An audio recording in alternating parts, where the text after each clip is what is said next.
What's up, gamers? My apartment flooded this week, and we're doing some emo tracks to celebrate. Here I'm with Dominic and Ritz as usual. I know I'm Hello. not usually the one doing the intro, but I felt like that was just a fun way to start an episode. Yeah, flooding. Yeah. Yeah, water main broke outside my apartment. There was some rain flooding happening in Illinois a couple weeks ago. So different flooding, but I've seen it. It's a menace. Yeah. It's out there. But Trix, if you're gonna talk, what are we covering this week? We are. Let me pull up the list. We are covering Through the Soil 2, the Kalamasi's Silence, I think it is. Laughs. I knew it was something like that. I will just say the artists from here on out. Mouseatouille's turn off the light bulbs and around the bathtubs or something like Build that. the bathtubs, turn off the lights, and brace for the new millennium. I was close enough. I'm counting that one. It's emo. They're in big weird titles. Okay. It's okay. I'm fine. Yep. Catching techniques. Lobsterfight. Pink, black, and orange around the corners or something like that. In the corner. Yeah, you know. Well, in the corner. Rust ring.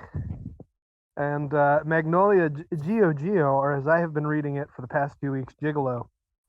And also, additionally to all of that, a surprise EP that I dropped at the very end of the last regular episode that we didn't actually announce. Yes. Are we allowed to talk about that one in depth? I mean, we're going to talk about it. I have no reason not to. Fair enough. So we're going to talk about the new Griefeater EP and our first ever covering of an advanced release. For once, done something. We just interviewed them in our last week around, so now we're going to talk about the new EP. Synergy and all that.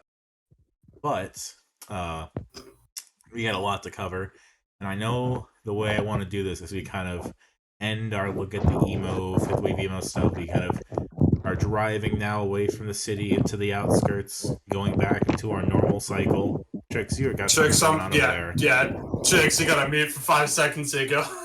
Sorry about that. I was fiddling with a Mylar bag with a cigar in it. Don't do that. Stop smoking. We love you. Yes, never. We are driving away from the city into the suburbs, leaving the emo behind. But as we do, we are covering our last week of it for the moment until we decide to cover something again soon. And I'm going to start off by talking about the one we probably will have the least to say about. And we're going to do It's Okay, I'm Fine. Your worst fear was having a song written about you, so I wrote these songs about you. Yeah, you're all correct. This is the one I had the least to say about. Because this is just another Scrams project in the vein of Civil War in France and Your Arms Like a Coat. Yeah. So, this week, we actually covered quite a lot of just Bandcamp projects in this whole thing. And a lot of variety. I mean, it is quite a DIY genre that we're going into as well. But this is very much a week that tests some of my patience with some of the EPs that we cover, because I'm just there and I'm understanding exactly the production value that we've got and everything else in there.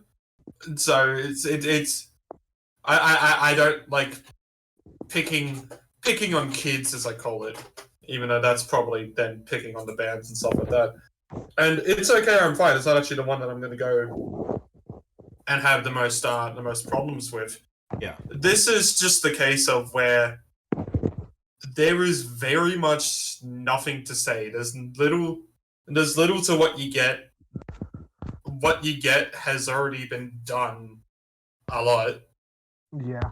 And what you can see them doing from here is nothing that, again, hasn't already been done. This is just an EP that exists. I would like to read a review on the Bandcamp page that I feel sums up the EP. Sure. Yep. I like the song that goes deep boop sad boy words. That's very true. And I mean, there's always a chance that It's Okay, I'm Fine might evolve into something more. Yeah, there's always I just want to say that review is from the only other person who supported this EP that wasn't you or me. and I believe that person has supported everything this person has done. Which is fair. I think they were probably a friend or something. Most likely. I mean, this is it's probably a project from someone. Like, I don't think they even have this on Spotify. No. They don't. No, it's probably got absolutely no listeners outside of just us, surprisingly, and the friends. I haven't checked to see the YouTube or anything like that if that's on here. I mean, I'm looking at the lyrics on Bandcamp here. Every day I think about things we did, and yes, it hurts, so I drink away until my insides burn because it's worth the pain. I feel the pain. You left me here, so I feel nothing. We've covered a lot of lyrics, and I think one thing that's been a bit refreshing about this wave of emo is that not everything is a straight up feel sorry for me because I broke up with my girlfriend type of lyric. And we can go more about that a little bit later, actually. Because, you know, when we covered Your Arms Are My Cocoon, which sounds as depressing as it can be, but the actual lyrics are surprisingly hopeful. Yes. Yeah, I want more of that instead of this. There's a few things to point out. I think is worth mentioning. Number one, Your Arms Are My Cocoon supported the last EP this person put out, so that is something. Yeah, that is something. Yes. And this is also newer. This is a person from Louisiana. This is going to be important later, but Louisiana is on the docket. And as they just self-describe themselves, they are a Louisiana kid dreaming of the Midwest. So in that sense, they are kind of putting on the garb, doing the show, you know, trying to do their best because they like what they hear. Now, the other thing about this is that this person seems to be a drummer in a emo band called Titus, depending on how you feel about Final Fantasy X, I suppose. So this is a person who should theoretically know what emo is and like what works and what doesn't work. And in that sense, this is inoffensive. This is fine. Like it's literally kind of what it says on the box. Yeah. Yeah. And I'm only really worried that he's not using proper technique in his screams. Basically, I mean, it's not like this is somebody who's come into the genre, had absolutely no idea what the hell they're doing, and screwed up. I mean, granted, this is a really DIY genre. It's pretty hard to come in not knowing what you're doing because that's basically what everyone sounds like. Sometimes it sounds good. I have to post a meme I just found on Twitter. It's related. Inside you, there are two. Fuck. That's a good one. On one wolf, it's voice feminization for beginners, and the other one, it's death metal growls.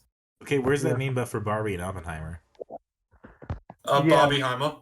I sent this one to my father, which was a description of my plans for the release day.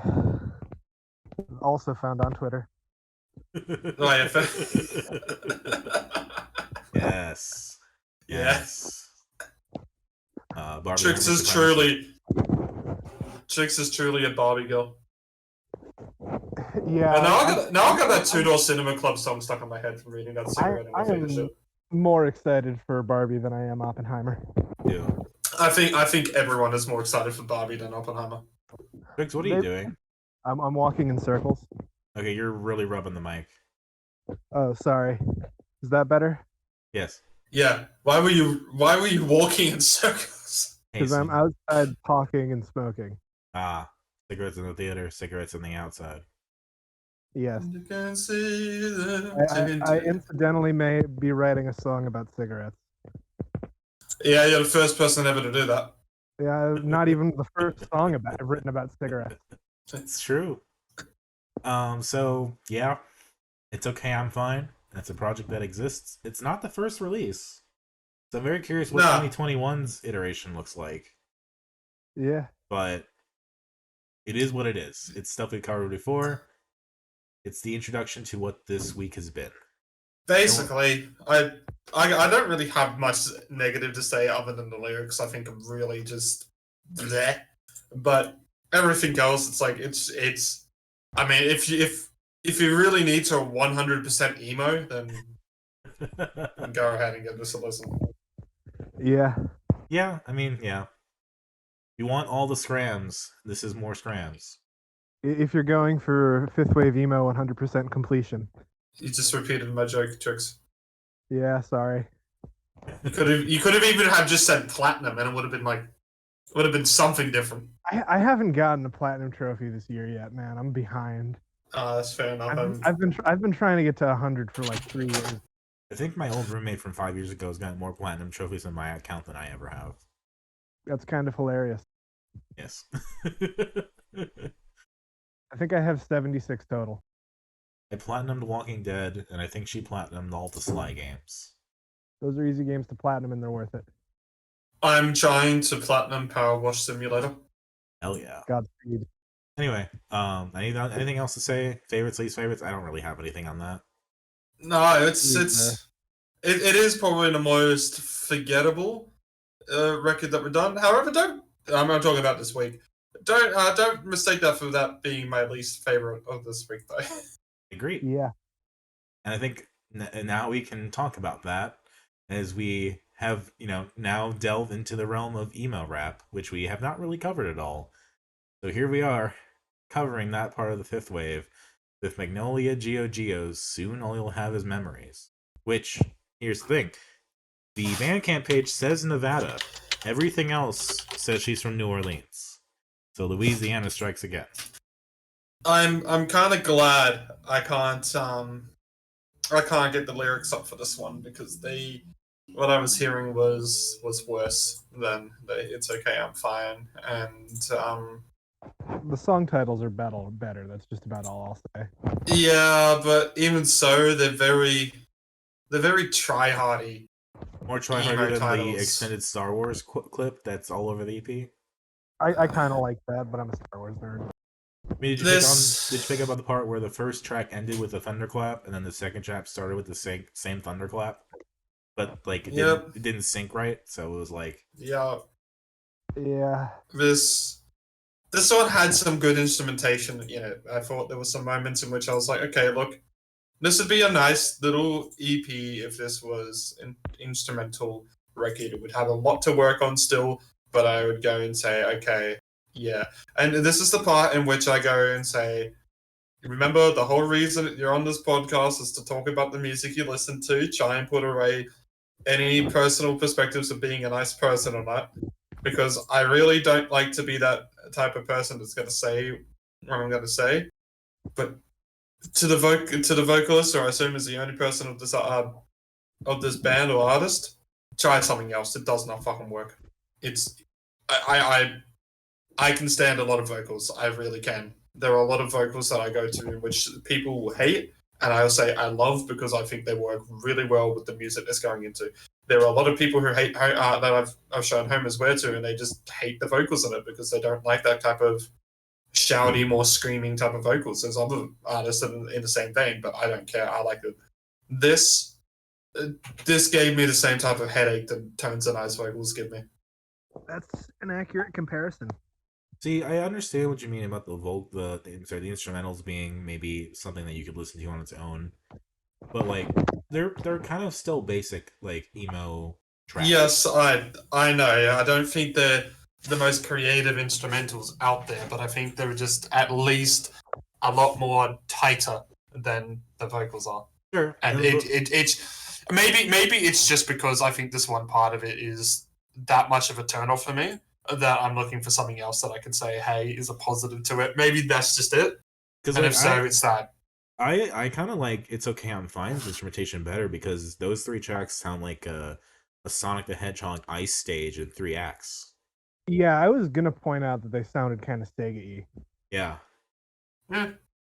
So I can get down with some Sega instrumentation because I'm thinking about it right now and it's still in my head. This, I'm only hearing the lyrics. I'm only hearing my first impression of what the lyrics and what the whole vibe was. And after looking up Magnolia, I was wrong about a lot of things, and that she seems to have a couple projects going. She seems to have some friends and people in the scene that know her and support her. This is like a little side project. She's also Jet Set Gio. I think there's more trap and hip hop on that side of things. This is like the emo rap side thing. But also, the other project that was released, Hellcats and Elvis, I took a listen to that real quick, and way more interesting. It's not fantastic or anything. Way more interesting instrumentally. I didn't give that a listen. it's one of those times in which if someone asks you to do extra credit, I'll say, sorry, I'm playing Counter-Strike instead. Oh, that's fair. This is, this is what I get for just kind of picking things that were labeled as 5th Wave Emo and putting it on the list. And this is what Trix, you picked this out of the draft, didn't you? Yeah, this was just me picking like, oh, what's short, and I can add on that through the soil. This is the absolute shortest out of everything that we've covered, which is its saving grace. I honestly think if this was a 30-minute record, I would not have completed it. I agree with you there, Ritz. I probably would have because I'm a sadist or whatever, masochist, but yeah, no, sadist, masochist. Oh no, sadist I think is the one that I would be the sadist. Yeah, I would be the masochist then because I just like I like the struggle because I want to do my notes. I want to be completionist on that stuff. We are the horniest podcast out there. Yes. But goddamn, would I struggle to get through this if I was a full record. Yeah. As an aside, before it gets too far off of the topic, I've always kind of wanted to find a way to fuck around with the Sega Genesis sound font and do like a project in that. That would be cool. I would really dig that. I do like some Sega sound font. I like some Super Nintendo sound font. That whole era is very good. Like the fucking just the bass sound that you can get out of a Sega Genesis. Oh fuck. I like to, when I'm exploring this genre that is 5th Wave Emo, I like to expand the repertoire in the most pretentious way I can say that. And anytime I get a chance to listen to artists that I haven't heard before, even if they're artists that I should have heard of before, I will give it a go. If it's others that are very deep in the scene and have got no popularity, I'll still give it a go. And out of respect, because I don't like bullying artists or putting out negativity if it's a bit unrelated, I won't say the name of the artist that I'm referencing here. But there was an album that I listened to this year as well, in which after having listened to it, and I quit halfway through realizing that I just wasn't going to get anything out of the album or whatsoever today. And all I can remember is just hearing just really whiny lyrics from the vocalist, a pretty just mediocre instrumentation in the background and there, but it's that thing in which once you've listened to it, you get that kind of more respect for everything else that you love, and you just go, okay, so it isn't just me suddenly becoming more whiny or anything like that, because I still hate those lyrics. I hate when we get that over whininess in this genre. It's something that back in the noughties we got way too much of when in the more mainstream side of pop punk emo. We got a lot of one of those. It's like, hey, look at me, I'm upset or something, but it was all the small things. I saw water. I would argue that at least the Tigers duo's I Saw Water, though, that's at least angry in the right direction. Sure. It's not. It is definitely got a bit of whininess to it. I'm not going to fucking deny that. But I don't think it's this whole. I don't think it's in this feel sorry for me type of direction that is the I don't know what's wrong, somebody save me kind of like whininess that they're going for, in which more so I Saw Water is kind of in this more intentionally manipulative type of angst. Like it's got somewhat self-awareness to like it's in the kind of whole like, hey, I'm upset and it's all your fault kind of thing. Yeah. And I think it's a bit of a different angst, and there's a bit of fit into that. You can still have some criticism of that if you don't think it's as self-aware as I think it kind of does have some self-awareness to it. That's fair. This though, it's just angsty, and it's not angsty in the right ways. I really would struggle to ever go back to this, and I just hope for this artist's sake, because I don't like ripping on artists that are this kind of unknown or anything like that, because you pile on a popular artist that everybody fucking knows on and say, oh, that's shit. Like, we'll go on about the new Fall Out Boy cover. That's fucking trash. And that's a lot cooler to go through, because they've already got enough of a fan base, and they'll attack you and they'll go mad. And then it's not you're not just attacking somebody that's basically defenseless. Yeah. But in here, I'm just very much hoping that I'm just not going to have to go, okay, well, realistically, this is one of the worst things I heard this year. But that's just how it is at the moment. And but it is. That's yeah. You know, at the end of the day, this is going to be, I think, the least favorite for all of us. Yeah. Yeah. I like Dark Malgus and these Black Forces. Yeah, I don't really want to talk about this one anymore now. If you two got anything else to say, else I'm going to finish my tea. No favorites. It's all kind of least favorite, but like not in a negative way. I'm not a fan of any of it.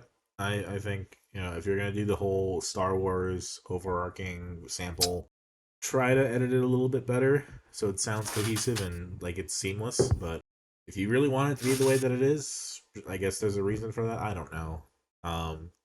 I just think that the output doesn't reflect the potential I think is there.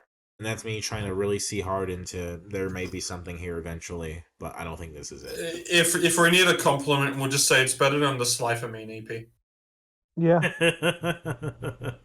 Sure. Dominic's there just like, I mean, think about that. It's better. It's better than Slifermine. I would listen to this over Emily Montes.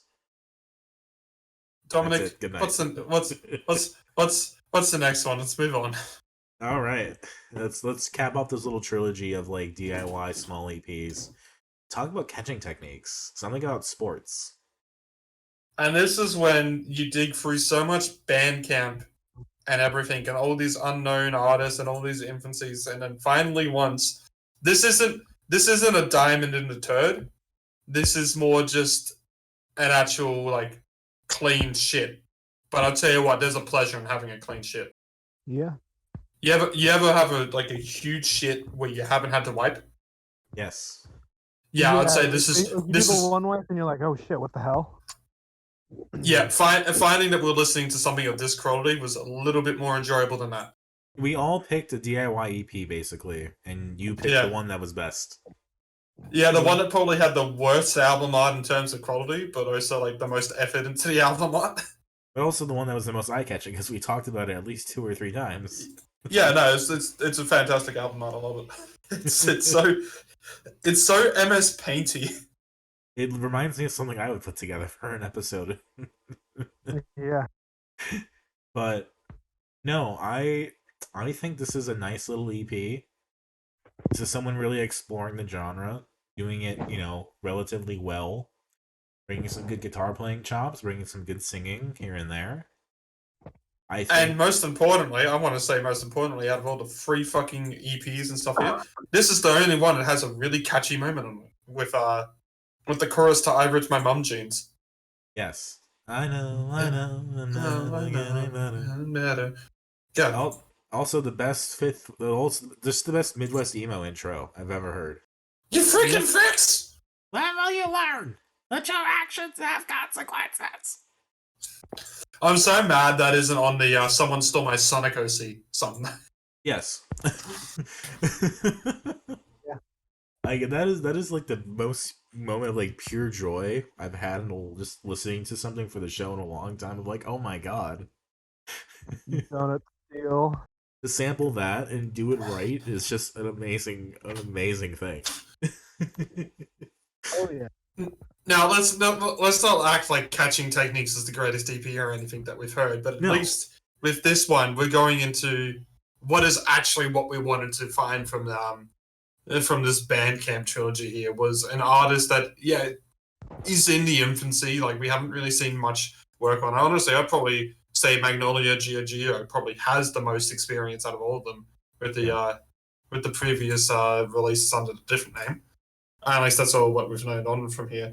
But this is one in which we go and we listen to and we go, okay, look, there are things to work on, and definitely, but there's also a bit of hope that like this will be something that when we come back to this artist in a couple of years or something like that, it'll be like, okay, they put out a pretty good album or a pretty good EP or something like that. Yes, I'm very excited. It gets better. Yeah, and that's one from this. It's actually just an artist to look out for or look forward to see what they do next, and that's how I feel about Catching Techniques. I I don't think I'm going to tell you right now this is going to be my top 10 EPs or anything like that, but I'll tell you that it was a nice listen for what was 8 minutes. Yeah, and this trilogy has surprisingly been very varied too, because this is more of like comedy, self-referential emo. Yeah, this ain't scrams at all here. This is very more on the softer side. You're doing it's a little bit, but it's more on the softer side. But like, it's all kind of like mocking the scene a little bit. I've never even thought about playing baseball as like a song title. I ripped my mom jeans, as you said. Yeah. And there's a self-awareness to that I like, but he also backs it up by bringing like the intros to all the songs are actually really pretty. Yeah, no, they are actually. It's a very nice concept of songs that happen in here. I don't think they're all too perfect in a way. I think there are some moments in which the vocals I think could have been a bit tighter, but I think the vocalist's vocal range is actually something to be pretty proud of here, because there are quite a lot of different usages and different tones that are sung in throughout this 8 minutes that are quite noticeable. It's like, okay, well that's cool. We don't really have too many artists out there doing well with large vocal ranges, and I don't know if your vocal range is really that large, but you definitely got enough of a varied that I think you can do quite a lot with it. I mean, just going from like the little bit of scrams you hear in the first couple of tracks of Someone Stole My Sonic OC, which is much more of a softer, kind of more vocally, like, not like a lullaby, but something more in that vein that's gentler, softer, but I think pulled off probably the best of any of the tracks. And, and again, it's like he kind of puts up this front of like, this is an EP about being, yep, I sure do breathe. Like, and then the album art, right? But it's like, hey, there's something to this. So the album art seems to be him as a kid, I'm going to assume, putting his fingers up like the kind of Saw dude kind of way. And then one of him just taking a selfie of him as an adult in a mirror. And he's edited that into what seems to be the background is like a skate park or something, like a wall in a skate park. And it's something that we just saw pretty quickly, or at least I did. But I'm like, oh, this is something. Yeah, this is funny. And then it's just got something about sports as the title. Down there, it seems to have been edited in a mixture of Photoshop and MS Paint. Probably just Photoshop, but there's been no attempt to edit the lighting on the photos to make them look like they're actually blended in. It's a very obvious Photoshop. Yeah, and it's just I think knowingly so. Yeah. And the guy behind this, Dan Masi, he has a YouTube channel. There's a lot of guitar covers and things. Seems like a pretty solid person. You posted a couple. Yeah, you posted a couple of them. And I'm just gonna have to look back and see what they covered. But from memory, I was gonna say from memory they were covering a bit of the emo scene as well, weren't they? Yeah, they covered foxing. Yeah, they covered foxing. They covered some near stuff. Their YouTube channel has an anime profile picture. But he also sent an email to me, at least, thanking me for buying the EP. So that was really nice. I got the same one, but I think that is automated because it was the exact same one. Apologies to ruin it. I did not get one because I also bought the first EP, I Am 100 Gex ripoff. Fair enough. Which came out in April. So, hey, working pretty quickly. He actually put out a cover yesterday on this day of a Hot Mulligan in deluxe capacitor. So he's still putting out covers. He's got a Prince Daddy cover, a Discount Assisted Living. Yeah, I saw that. Yeah. Mitski cover, a bit of Modern Baseball, 100 Gex cover. Pretty good. So this is someone that is interesting and that I do want to keep tabs on, for sure. Definitely. And there are 2 Mum Jeans covers, Sobs Quietly and Scott Pilgrim versus My GPA. I mean, he's making fun of them, but also backing up by knowing them. That's all you can ask for. It's more of a light-hearted poke fun at it, it's out of respect and kind of thing. Yeah, someone who again studies the genre, is a student, and is now trying to do their own thing. Basically, it's a fun little EP. This is one of those ones which maybe Catching Techniques is the spark Alaska of everything. I don't think we'll see Catching Techniques be the prime part of Dan Macy's music career here. Maybe I'm wrong, maybe it is. maybe it's something else. Maybe he joins another band. Maybe it's that. But this is an artist to still look out for because I think there's a bit of potential here. Yeah. If that potential turns out to be just a very alright emo artist, then that's still better than what I feel about the other two Bandcamp ones. Yeah, but someone that's like doing some lighthearted poking fun and kind of doing it, kind of self-referentially, not taking anything too seriously. But I think that there's space for that. Trix, do you have anything you want to add? I don't. Other than Dan, you seem like a cool dude. Yeah. All right. Favorite. I actually do have favorites and least favorites. My favorite, someone stole my Sonic OC, and if I'm being honest with myself, the intro to "I Ripped My Mom Jeans" is 10 out of 10 excellent, but I think the rest of the song is my least favorite. I would argue, I think "I Ripped My Mom Jeans" is the best song off here, just because the chorus is really catchy. Maybe it is the most generic on here, but I think it's the one that's a bit more tighter out of everything. And that's true too. Yeah, it's fair. I think least favorites probably. I've never even thought about playing baseball. Favorites for me, my Sonic OC was stolen, or however it goes, and no least favorites. Oh yeah. All right. Now we've covered this little trilogy. We're still kind of in the emo scene as we make our way on out. Let's go to the other most emo thing that's here. Let's talk about Lobsterfight. Lobsterfight is good, and fuck you two for hating it last time. Want my hot take? I don't give a shit. I like Lobsterfight. Just fuck off. My hot take is that this album is better than Sunsoaking. Yeah. I don't think that's a hot take. I think there was a bit more popularity for Pink, Black, and Orange in the corners because it was covered by Fantano. I prefer Sunsoaking. I think Sunsoaking is a full album, and an album experience is a lot more flowed, put together, and coherent. However, I've still liked this album, Pink, Black, and Orange in the corners. There's a lot of. I think this is more of a concept of what Lobsterfight was or is. And there are some really great moments on this. And before we say anything, I'm going to randomly guess that Dominic's favorite song is Frog. Yes. Yeah. Who could have seen that one coming? Though Pie Moon is also pretty good. One of the bonus tracks. Yeah, well, I was going to say that Frog is very similar to My Journey to the Dollar Store. Yes. And I think like, Frog is the most different of anything here. And, I still struggle with the chaos and the, abrasive harshness of some of the stuff and how discorded it did you listen to the first 10 seconds of this album and go, oh, fuck, I'm going to hate this again? No, I didn't. I genuinely was genuinely curious to continue. With for those who've never listened to this album before, the opening is basically just this screaming, repeating, and then it fades out and the jazz starts to come in.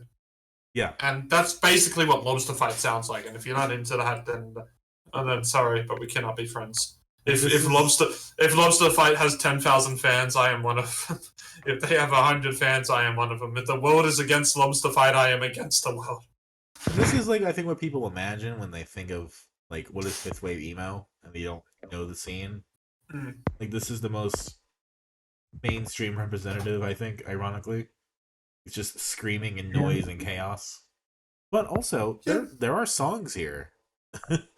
There is a structure to some of these songs, and you can definitely hear it, pick up on it, and pick up on some acoustic moments that repeat or kind of have variations.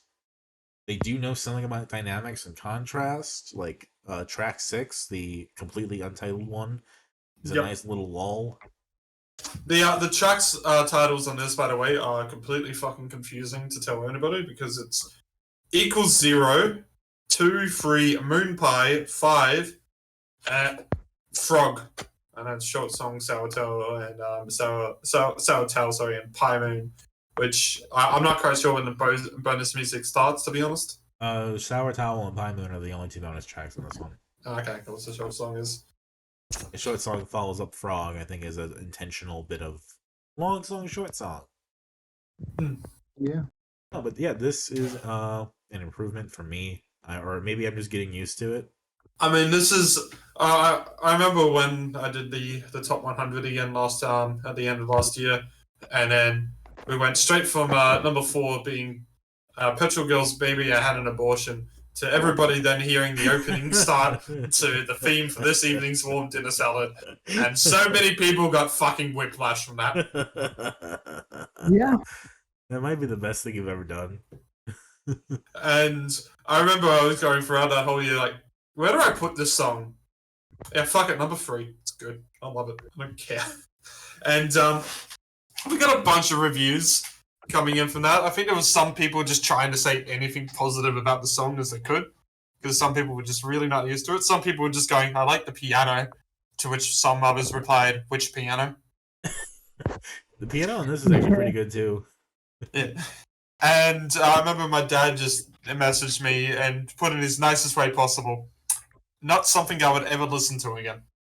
It is an absolute fucking just chaotic sound Lobsterfight has going on for them, but it is such a chaotic mess that it's an organized chaotic mess. That's how. Yes, that's what Lobsterfight is. Don't confuse this with just a bunch of people who are randomly making sounds and then putting them together to an album. That's Death Slamming fun. This is an actual proper organized. This is. I think you actually wrote on a Dominic last time that Captain Beefheart should have prepared you for this. Yes. I feel like this is what Captain Beefheart's emo adjacent is. Yes, I think this is Captain Beefheart is there for us with this. I think Lobsterfight and We Will Look Back and Love You Forever would make a really tight split together. I think. And I wonder how many people, how many potential friends could I lose at that one? I think that that's a secret 1-2 combo that would really fucking throw down in the fifth wave scene. You said you listen to old genres, yeah, not what this is. it's like the thing. I listen to everything except country and rap and fifth wave emo. Hell yeah! What's wrong with fifth wave emo? Have you heard of Lobsterfight? To be fair though, if you just said somebody who's like, hey, you want to listen to Lobsterfight and I had no idea what any of this is, the name is so cool that you better say yes. Yeah. Like, let's be real. Lobsterfight is one of the best band names just out there. It is. Yeah, I want to see two lobsters fight now. Didn't Blasteroid have a song that was similar to I think it was Death of a Lobster? Maybe. Being one of the noteworthy 01 artists. I will look this up. Is there a weird connection there that we can draw? Like Lobsterfight got their name from that or something weird? That'd be cool. Probably not. This is probably me just thinking about it. This is, if I'm correct, I said the third time that we're covering Lobsterfight since we covered them in the I Became Birds tribute. Sure. Yeah. So this is definitely not an introduction to Lobsterfight for you two. However, this was the introduction to Lobsterfight for a lot of people. I mean, especially since Death of a Lobster, yeah. Mm-hmm. This whole episode is kind of us cleaning up a lot of the things we've covered, and as we go on, kind of going back to some stuff we covered earlier on. Is this part of the scene? Yes, no, maybe, kind of. And also remember that 2019, 2020, I think this is when was this released? I think August 2020, I think. Yeah, August. That's around the time that the wave was getting defined as okay, this is the wave now. It's a new thing. So 2019 and stuff like that, in 2018. You could probably say 2018 is probably when the wave started. Maybe I would say 2017 because a lot of the bands, maybe 2017 started then. But I don't think we really had properly defined this wave until 2020, really. Yes. So this is one of those albums that kind of just came out, put onto Bandcamp, caught a bit of popularity again. There was actually quite a bit of popularity that sparked from Fantano reviewing this and giving it a 7. It's funny that Fantano will review this. Fantano will review After the Magic, but will not review The Whaler. Yeah, come on, Anthony. Come on. He has interviewed Brandon McDonald. Give it a 9 and be on your way. That's all we ask. Yeah. Watch this will be completely out of date, and he will air the review by the time this is up. But even if he does, great. If not, fuck you. If he doesn't give the Whaler at least a 7, we're causing a riot. Pretty much, yeah. Me and Chicks are here thinking it's a 10, but we'll still settle if you give it a popularity by giving it a 7. That's all we ask. Just give it a 7. Give it an 8 maybe as well. Actually, we will. No, not a 6 or worse. That's fair. But I mean, like I think this album got a 7 even. Yeah, that's what I was saying. It got a 7, and it's one of those defining moments of the wave. Which is a weird thing to say, because it is just so noisy, just such a thing that you could easily dismiss and just look at it and be like, "What the fuck?" But there's just one thing that, like, I don't know if I said it about Sunseeking, but I'll say it about this, and it's something about Lobsterfight's music. And despite it being this chaotic kind of jungle of noise and everything, it's just so fucking cute. There's so much passion in the voice. Yeah, it's something just really endearing about how the delivery on the vocals for all the songs and how it all goes at the music that's behind it. It like everything about it just feels genuine. Love it. It's just cute. It's cute emo. Fuck the jazz. Fuck everything else about it. I'm going to describe this as that for everyone else now. Cute emo. Yeah, it's cute. What's it sound like? Oh, it's cute. Yeah. And then I'm going to be thinking it's going to listen to be some fucking Hello Kitty shit. This is about as anti-Hello Kitty as it can get. Oh, what? Just because they have dog noises? Yes, that's exactly why. That's the only reason why. Only reason why. I remember when somebody on that top 100 after the end, I think they got confused because there's dog barking at the end of this the theme, but they said the neighbor's dog started barking at the end of that song. So maybe the dogs did hear the barking and then the other dogs started barking back. That'd be really funny. Yeah, that would be incredibly funny. Those cats did not know what was coming for them. Yeah. But I mean, it's a real struggle to define how to like really explain this album because it is very out there. I mean, it's very jazzy. It's very experimental. It's got some chiptune influence in there. It's got some random acoustic moments in there that's happening as well. So it's going from as digital to analog as it can. If you like the sound that Sonic makes when he's breathing underwater in the Genesis games, boy, will you love Frog. Some of the lyrics feel almost just like rambling diary entries. I mean, the lyrics to Frog is, "Who was that frog jumping around the water? Even when that water was swallowed, it sits there waiting for a lily pad to rip. I wish I could jump as high as you. Believe me, I tried. I can't get 5 centimeters off the ground, but that's life. I'm looking forward to it. It gets uphill. Even it crashes down and burns. There's still a frog jumping from pad to pad. I'm looking forward to it. I'm looking forward to you." That feels almost just rambling. And A, he's super out of breath by the time he gets to that last part. Like, he is gasping those last moments. B, this is an emo song. Those are the lyrics. This is amazing. Yeah, like, let's compare back to "It's Okay, I'm Fine." I mean, there is a lot of just kind of like moments about love in Lobsterfight's lyrics. I mean, the whole idea of this theme for the theme for this evening's Warm Dinner Salad, which I'll always compare this to. I mean, that's basically a love song for 9 minutes. Yeah. There's not much of that whole like "you broke my heart" kind of lyrics happening into here. There's just a more joyous that happens into this, and that's what's made this such a refreshing wave of emo. I like that. I like this joyousness. I like this passion that's happening into it. We can use some of these more angstier sounds and turn them into something funner. Yeah. That's what Lobsterfight does. Yeah. That being said, the reason I like Frog so much is just how much it even travels outside of the rest of the sound of the album. Yeah, we do have a very kind of like repetitive ending to it, I'll call it, but don't mistake that for being a loop. Yeah, no. It's a very... I can't remember when it starts or anything like that, but it reminds me actually of the outro to the Glow Part 2. Yeah, a little bit. It has a kind of very similar vibe, kind of just like I give it more of like a cruising type of sound. That's how I want to kind of describe it. I might be way off, or it might be you have to kind of listen to understand what the fuck I mean by that. But it's one of those things that, like, you can kind of just walk around the city at night, kind of listening to that outro. But I would not walk around the city at night listening to High Moon. Nah. That's like the creepy side of TikTok kind of a track. That's like the most video gamey track of all. So have you seen what the CD cover looks like? No, but I can look.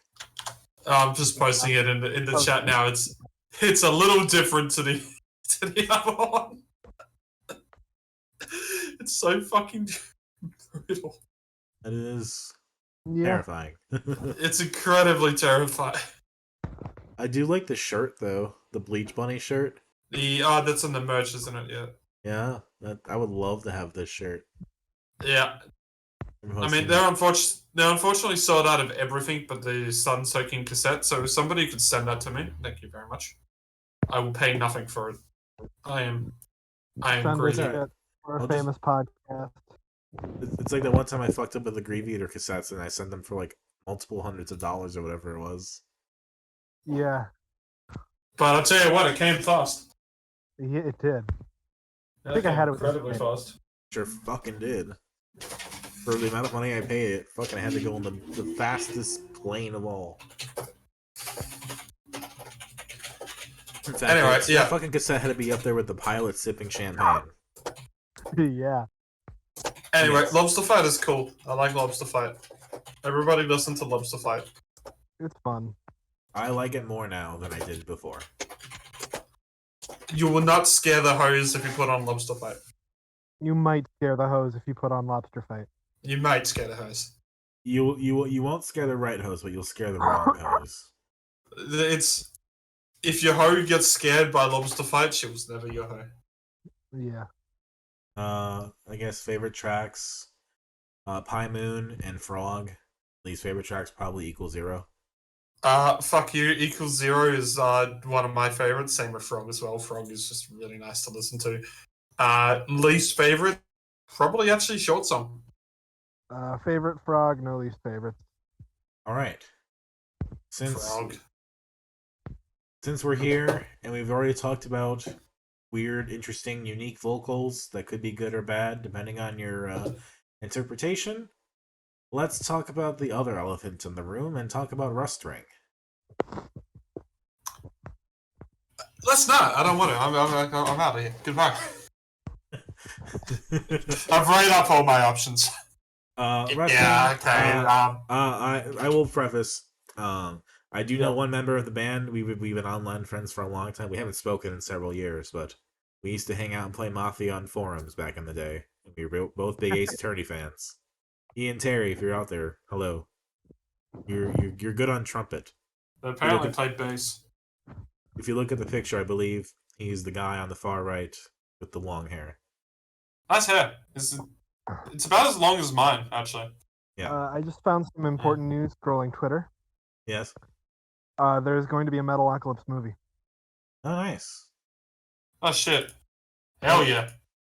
Hell yes, indeed. Yeah, that's Brandon Small, right? Yep. Yeah, can he like write it in the same vein as Small movies? We can hope.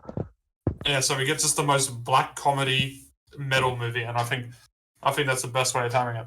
Well, it's called Army of the Doomstar, and it's got like the most doom metal looking ass poster for it. So, whoo. I'm posting it in the chat. I mean, this was announced. Apparently, the trailer was dropped 2 weeks ago. Yeah, I just saw the poster on Twitter. Yeah, no, I just saw the poster. I'm posting it right now. Ooh. Apparently Thundercat's in it. Oh, fuck yeah. Yeah. Will they get actual Devin Townsend being it? Who knows? They got... Who else do they got? They got King Diamond, Mark Hamill, Kirk Hammett is in there. Sounds about right. John Hamm, Scott Ian from Anthrax, Malcolm McDowell, and Amy Lee from Evanescence is in there. Oh, Amy Lee. Okay. All right. Yeah, okay. That's... All right. I can probably convince my partner to come watch it then. Amy Lee's from Evanescence is in the Metacalypse movie. Yeah, she's very excited. Anyway, we're talking about the thing that's least exciting, Rustring. Yes, the band from Ian, it's Aqua Terry. So he's a new member. This is a project largely spearheaded by the lead Joram Jabczorski. I don't know. It's a Polish last name, I think. I don't even know how to pronounce my own. Yeah, I'm just gonna call him the vocalist. Call them the vocalist. Said them kind of wrong there. Apologies. Yeah, I didn't really like the vocals on this. It worked for the first two songs. I think Outline Alaska and Incognito. I was like, yeah, I'm into this. And then it just didn't continue on. I don't think it worked the same way for all of us. I definitely did not hate this the same way as Magnolia Giogio. I think at least in this case, the vocals I think just needed a bit more time to be properly fleshed out on this.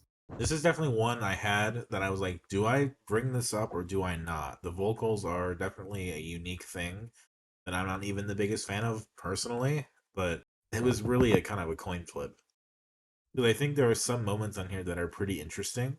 And I think a song like Guilty, for example, where the vocals are entirely different and mostly gang vocals at that. There are moments on here as well in which I go, okay, at least some of the songwriting or the lyricism on this seems to be a bit. I mean, it's definitely a lot tighter than Magnolia. I'm going to compare this to Magnolia Giogio, so just apologies on all that, but I think it's the one to compare to out of all this week because I've got similar issues, but I think it's done better on this. Ow! Exactly. In this case, I think the actual songwriting is a lot tighter and the performances are a lot tighter. We aren't getting kind of just a bit of out of sync music on here. Though obviously everyone on here knows how to play an instrument. They know how to make a basic song. We'll put it at that here, and it's well produced actually. I don't think there's any moments in which I go to mixing is poor or anything on this. I think it's pretty that. I think the lyricism on here as well can get a little generic, but at least sometimes it gets a bit interesting with some sort of storytelling. Stop walking in circles, Tricks. Just smoke a cigarette on the chair. I just sat down. Yeah, please sit down. You are just... Please sit. I was going to say something, but Ritz got to it first.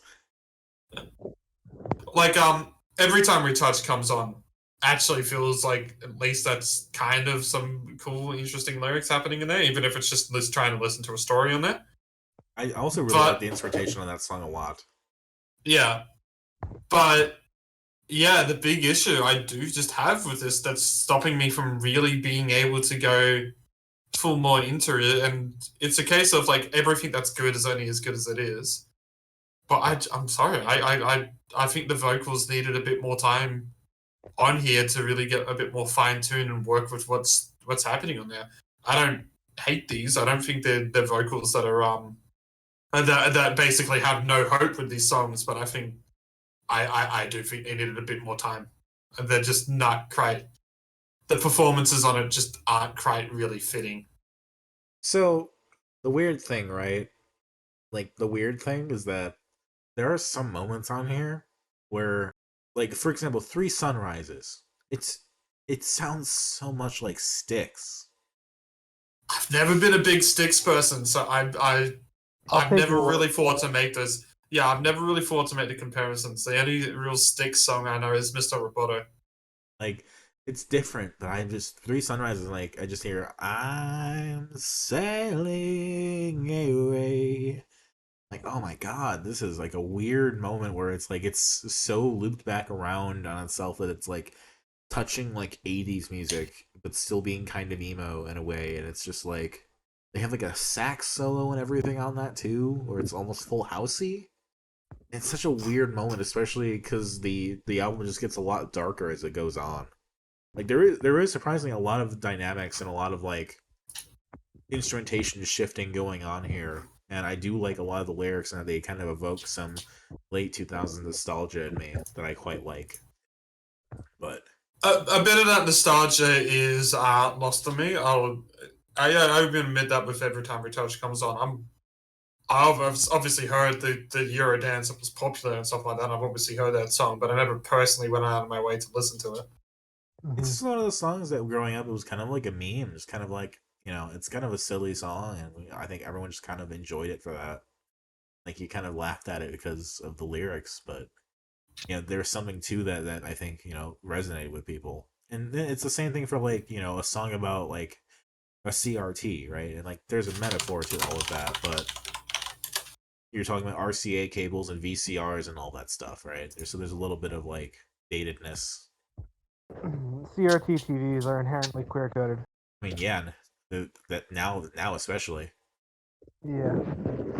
And like underneath all of this, there seems to be like a trans journey. I believe she goes by she her, but I don't 100% know that.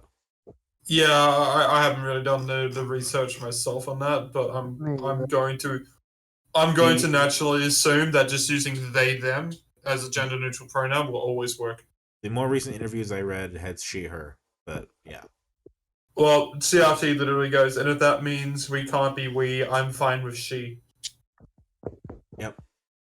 Mm-hmm. So naturally, I'm just going to assume they're fine with that. Problem solved. Fair. Fair enough. Tricks. Yes. Calm it. I'm literally stationary right now. Gotcha. All right. Tricks, stop the wind. Go into the flooded house. I'm in my apartment. I am sitting on my bed. Fucking close the window. Holy shit. The window is closed. What the fuck's causing this?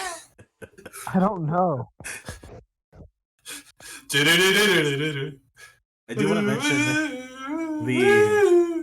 the misspelling of Judgment Day. I think is very funny. On Spotify, or is it in like it's something Bandcamp else? On the download? If it's correct on Spotify, that would be even funnier. It's correct on Bandcamp. It's Judgment Day. On Spotify, it's incorrect though. Because I believe it's spelled without the E. On Spotify, yes, but on Bandcamp, it's spelled with it. I haven't downloaded it. Maybe it's wrong on the download. Yeah, on Spotify it has it without the E, but I bought it on Bandcamp and I've downloaded it, and that E is there. Yeah. Oh, it shouldn't. It should be there. Shouldn't it? I'm pretty sure it's without the E. It's with the E. No, there's two ways. There's both are fine actually. I've always had it with the E. I was always told that was wrong. Yeah, no, you can spell it both ways. But English and grammar and language is all a social construct anyway, so who fucking cares? Well, yeah. It's obviously spelled wrong on one way because it can't be a Bandcamp version that like just has a different title name. That's the Spotify special. Yep. They correct it to whatever they think it's supposed to be. Oh yeah. Love Spotify. Spotify's done nothing wrong to its artists. Absolutely. Now, I do want to point out too that this band has a lot of connections to a ska band in Chicago called Devin K and the Solutions. So I might bring that up if I deem it suitable enough to do so. We do need to cover more ska. And I'll tell you what, that is a big ska band. I'm going to assume just by looking at the photos that the vocalist is in Devin K. Yeah, the vocalist is in Devin K. I believe Ian Terry is as well, and I believe they just did a show with Dune Rats earlier this year. And they've got a song out from last month. There you go. Add that to the short list. They have an album coming out, I believe, this month or next. It's an EP. It says Fine, a ska EP. Yeah, I think they were doing like a song a week or a song a month or something like that from my memory. Damn. Well, if it was a song a week, they're a little late. Song a month, whatever. Yeah, it had to be song a month. But that's pretty cool that they played with doing that. So that's just a weird connection now that exists. Yep. Yeah. And there's also a band called Critical Hit or something like that they all seem to be related to as well from elsewhere in the Midwest. Direct Hit. Direct Hit, yes. I'll dive more into that at some point, maybe if I think it's worth doing. But I'm now upset that you knew there was a Dune Rat show in Chicago and didn't go. I'm going to the Lime Cordial show. Oh, no, next time do both. I don't. I do not have infinite money. I would have gone to the King Gizzard show if it wasn't like $50. Yeah. Just go down to Washington, lobby for minimum wage. Yeah, now thinking about this might take a while. Yeah. A little bit. You need to go back to FDR's suggestion of minimum wage being able to pay for a house, a car, and a family of 4. So North to the Future vaguely is a concept album, kind of. If you don't want it to be, it doesn't have to be apparently, but it's about going to Alaska and living there for a while, kind of finding identity in yourself and all that stuff. Yeah. And in that sense, I think the thematically, I think it works all right. I think the songs. The way it was kind of framed was like, if you don't want it to be, don't worry about it, don't focus on it, But if you do want to focus on it, I don't think it's a bad idea. I think I do think just like going into the description, or maybe it's different with the other releases. I do think they think there's a lot more to this album sonic wise than there actually is. Like I didn't really hear much shoegaze going on in this. I didn't really hear much shoegaze, but that's in their description. Is that they're blending emo punk with hints of shoegaze and math rock, and there was bits of math rock maybe. I didn't really hear much shoegaze, if any. It was more just the pop punk, really. They're a big description on Bandcamp. Dude, fucking the same pop punk just fucking disabled tricks. Holy shit! Yeah. What the fuck? Your vibration notifications are coming through. That is hilarious. Code word activated, self-destruct initiated. Holy fuck! I will put my phone on. I'll take it off of vibrate. But I do want to mention the one word description of Rustring on Bandcamp is drop C emo. Yeah. Yeah. Not really, but yeah. It's not totally there. It's more of an alt rock pop punk kind of thing. Yeah. But the emo kind of comes in waves. I think there's a bit of a belief to this band that they're doing a lot more than they actually are at the moment, and maybe they will do a lot more. Maybe there's other stuff that does do more than this, but this is just this is fine. But it is just mostly not quite poppy, but it is kind of just pop punk. Yeah, again, I think Every Time We Touch Comes On is a great track on here that I think delves into those heavier moments that I really enjoy, and that's a highlight for me. I kind of wish there was more of that.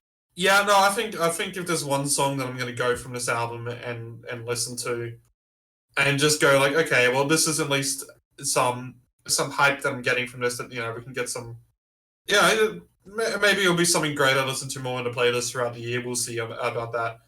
But it would be Every Time We Touch comes on. I think that is at least the song that out of all of this, when it got criticisms about some of the directions and some of the vocal performances, I think that's the song where everything's at least come together the best.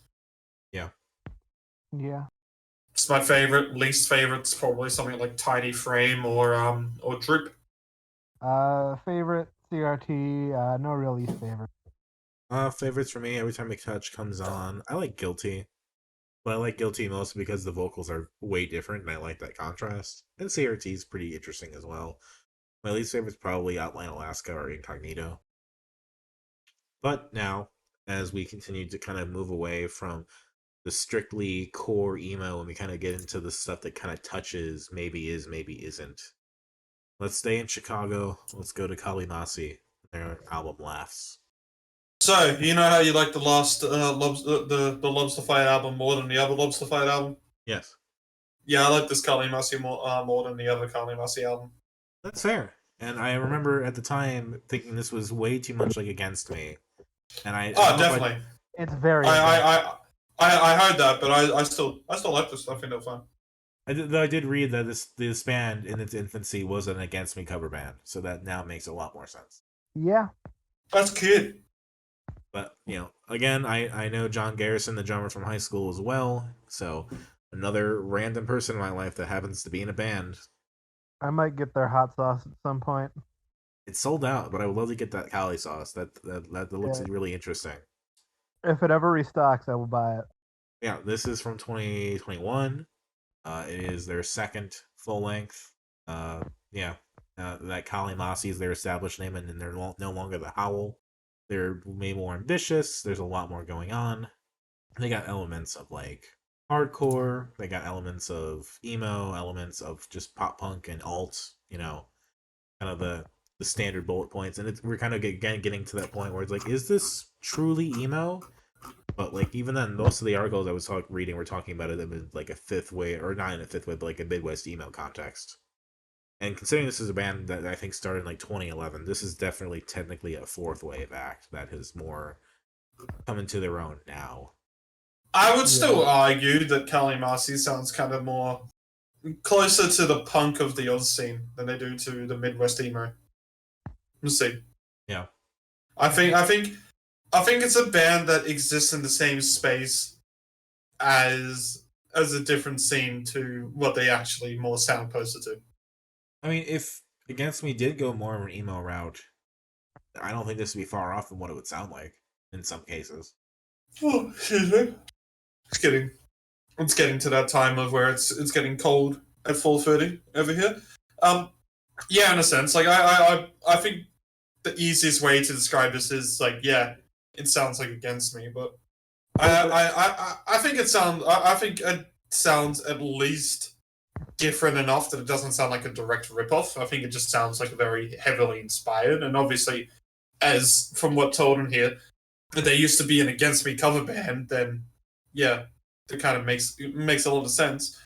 I can't go and tell you that there was a lot of moments, and I mean, granted, we had a lot of listening over the 2 weeks, so I wasn't able to give this like 5 listens on here. So I can't tell you there was a lot of like really catchy punk rock moments on here or anything like that. I can't go and tell you that it's like, as a full album, this was this fantastic flowing experience, like thematic experience or whatever.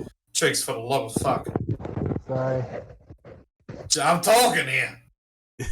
Yeah, I'm probably going to give up on editing this episode majorly. At first, I was like, I could probably fix this, but this is going to be how it sounds. I'm sorry. I'm walking here. But this is one of those ones where it's like, I guarantee you, I can probably recommend this album to 3 or 4 people who are very much into the Oz punk scene here, and they'll like it. I'll do it right now and see what happens. I followed Kali Masi a bit here and there. I know that like they toured Europe with Spanish love songs, bringing them back up again. I know that they've definitely had exposure and have definitely like been around a bit.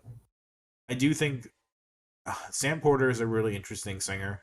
His voice is really interesting and good a lot of the time. I think taking that lilt from Laura Jane Grace definitely, it doesn't do him a disservice, but it definitely is like, you have like a good voice on your own. You don't need to do that necessarily. Yeah. But there were moments on here that it's like, I think are interesting. For example, there's the song Recurring 1, which, if anyone else remembers Wind Instrument, their previous album, Recurring 2 is on there.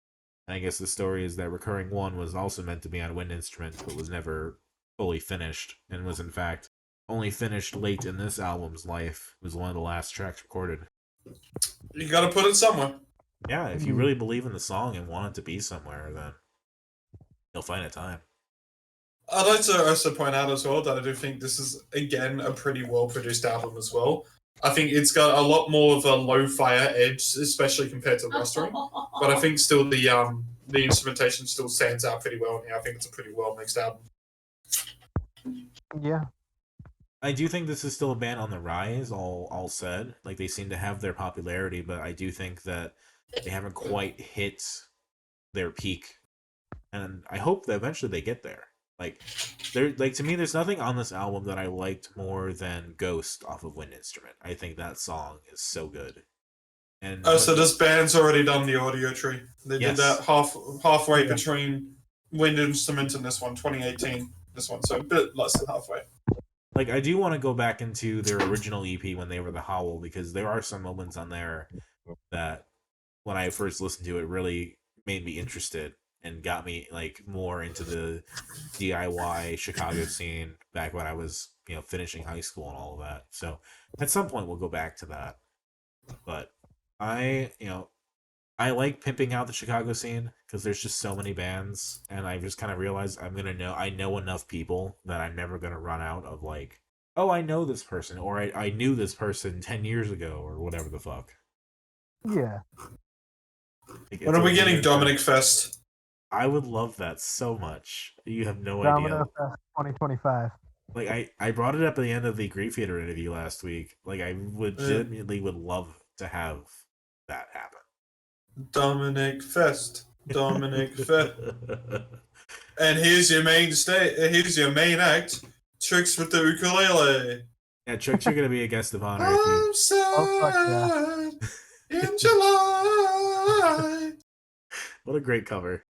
I would like to revive a 3-year-old joke. Short Term is my favorite Minecraft fan song. Yeah, Short Term's pretty cool. I do like that one, and they bring it back for the end of Long Term. Yeah. So it's very nice. It's calling back and all that shit. It's nice. It's fanatical. And I'd also like to give a shout out to Freer because most of my memories from college are just bathed in the orange glow of the high pressure sodium lights of parking lots. Yeah, there's some really nice imagery and kind of just nostalgia on that song. And Freer reminds me of Lungs off of an instrument, where Lungs was kind of Sam Porter's moment to like go raw and kind of really belt out, where Freer seems to be a much more of a raw recording that's reflective of all this stuff. I don't know. It's interesting. Indeed.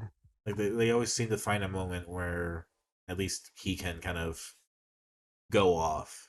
Go off, King. Yeah. It's a cohesive album. I don't really have a ton to say right now because there's just so much to talk about.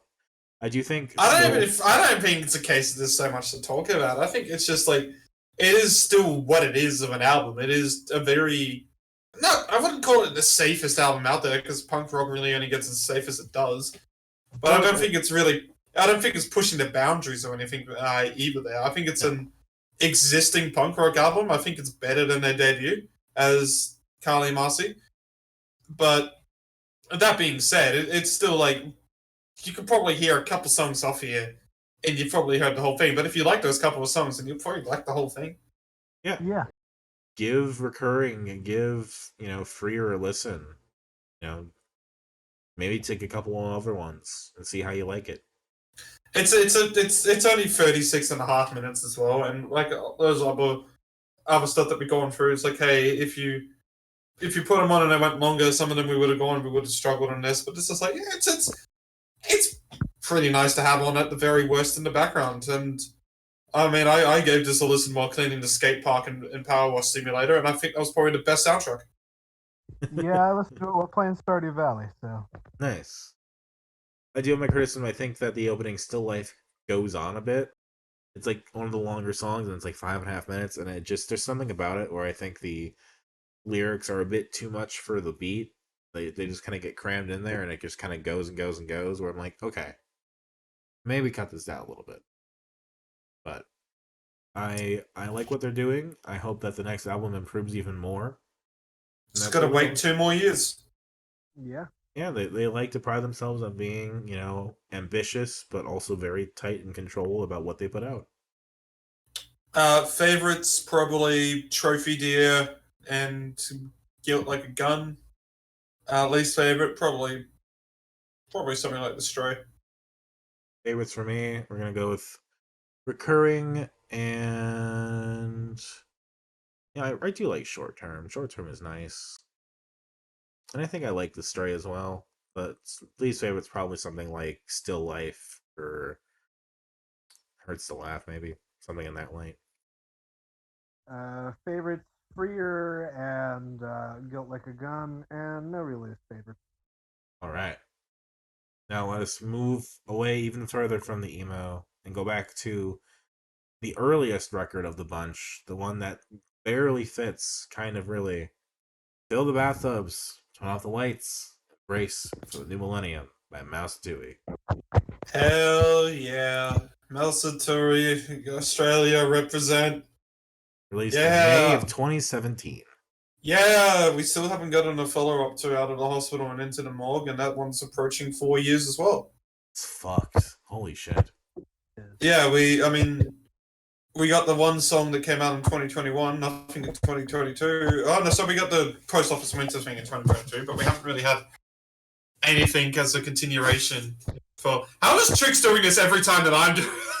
I'm not even trying to do anything. Fuck it. Oh shit. I'm sorry. We always gotta have our little gimmick for these episodes. That seems to be our thing right now.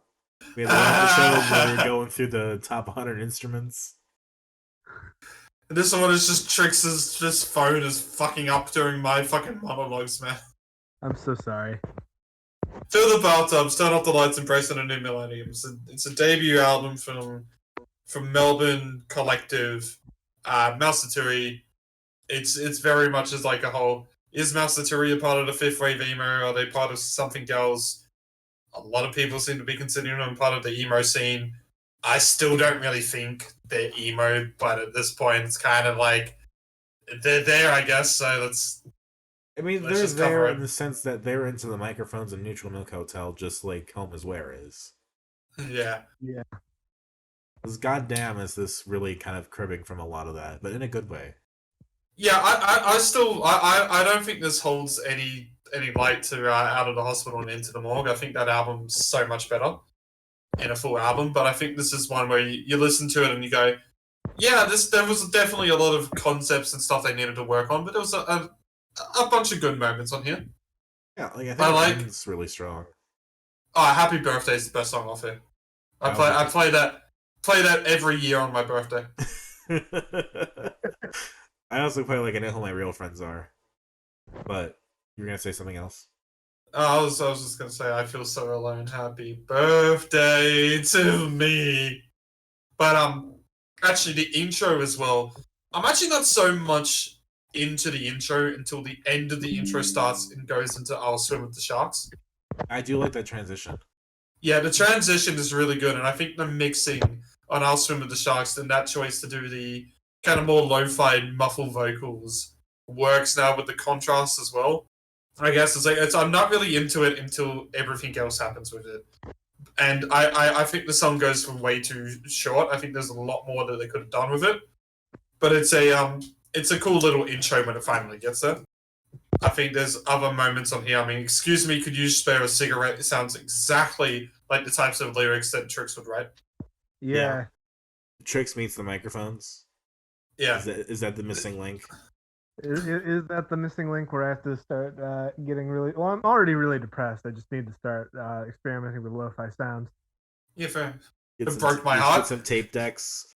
You remember that Yoda meme that broke my heart? She did write a lo-fi EP, I must. Yeah. Like a Wednesday fart.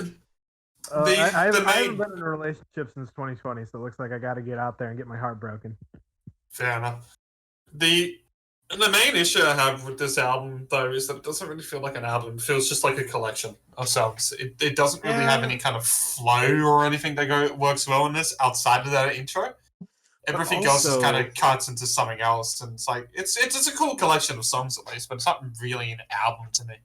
But it's also a really impressive introduction. Like for a first album, it does cover a lot of stuff. Yeah. Yeah, I think. I mean, it definitely was something that got a lot tighter and stuff into their next release as well, which is good. Yeah, sure.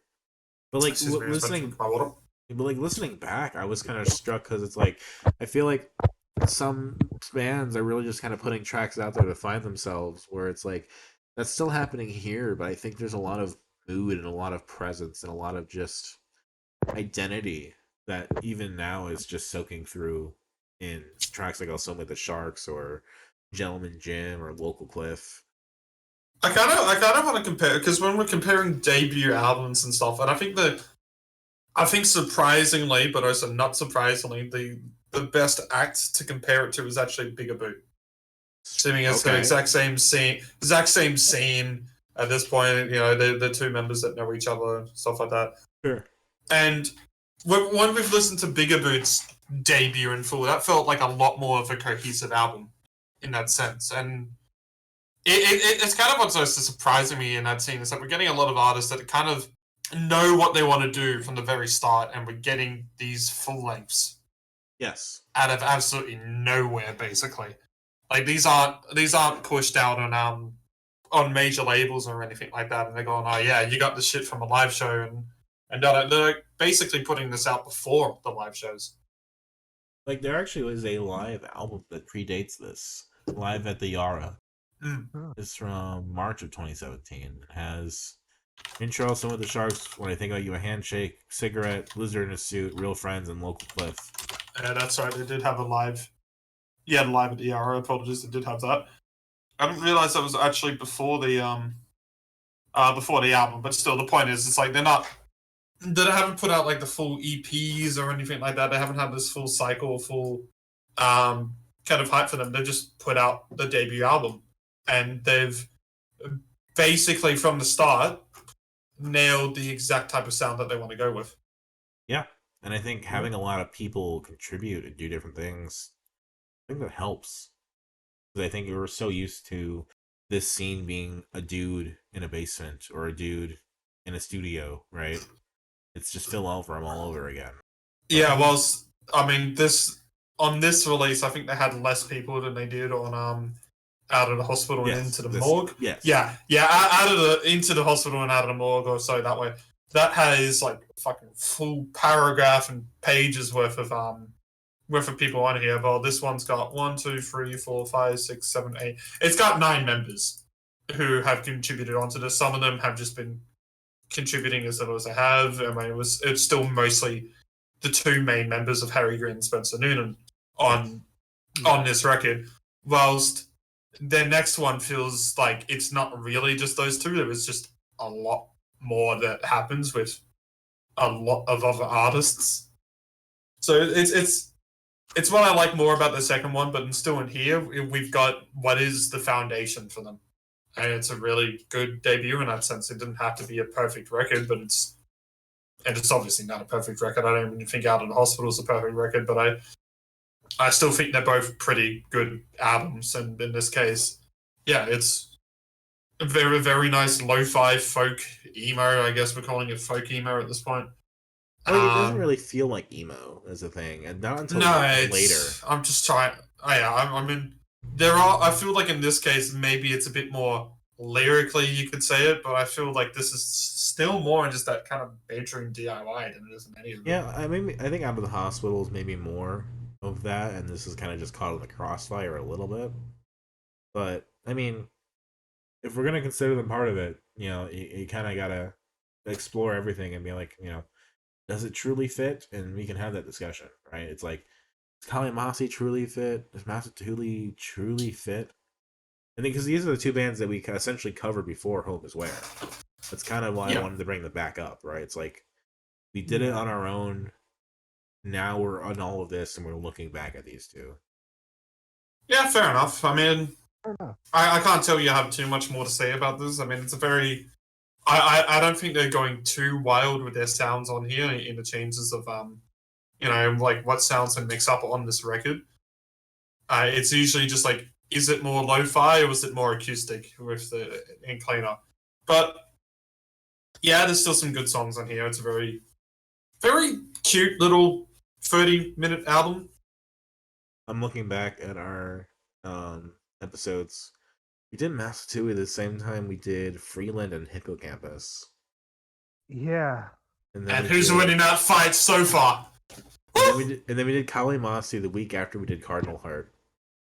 Incredible. And now we're doing Kali Masi the week after we've interviewed Griefeater. Yes. Yeah.